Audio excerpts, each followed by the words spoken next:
మహిళా సంఘాల ఆధ్వర్యంలో ఈ వరి కొనుగోలు కేంద్రాన్ని ప్రారంభించడం జరిగింది. రెంజల్ మండలం విషయానికి వస్తే ఈరోజు మహిళా సంఘాలకు సంబంధించి 10వ ప్యాడీ పర్చేసింగ్ సెంటర్గా ఇది వీరనగుట్ట గ్రామంలో చేయడం జరిగింది. మీ ద్వారా ఈ రైతులకందరికీ ఒక విషయం కోరుతా ఉన్నాం.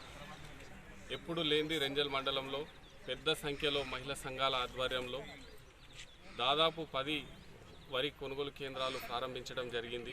మహిళలు కూడా ఉత్సాహంగా రెండవ పంట ఎక్కడ కూడా లేని వాతావరణ మార్పుల వల్ల చెడిపోవద్దన్న ఉద్దేశంతో రైతుల సేవ కొరకు వాళ్ళు ముందుకొచ్చారు. కాబట్టి వాళ్ళకు అన్ని విధాలా మీరు అండగా ఉండి రైతులందరూ సకాలంలో వారి వడ్లన్నీ లేచి రైస్ మిల్లకు చేరే విధంగా వారు ప్రయత్నం చేస్తూ ఉన్నారు. వాళ్ళకు మీరు సహకరించాలి. అదేవిధంగా స్థానిక ఏపీఎం కూడా వారికి ఎల్లవేళలా అందుబాటులో ఉంటూ వారికి కావాల్సిన సామాగ్రి అందిస్తూ వారికి మొదటిసారిగా వీరనగుట్ట గ్రామంలో ప్యాడీ పర్చేసింగ్ సెంటర్ మహిళల ఆధ్వర్యంలో స్టార్ట్ అయింది. కాబట్టి రాబోయే రోజులలో వాళ్ళు ఖచ్చితంగా ఈ బిజినెస్ మేము చేస్తాం అనే విధంగా వాళ్ళకి తయారు చేయాలని కోరుతూ మంచి లాభాలు వాళ్ళకు రావాలి, రైతుల పంటలన్నీ సకాలంలో వెళ్ళిపోవాలి, పదే మేము చేస్తామనే విధంగా ఇంకా మహిళలు తయారు కావాలి.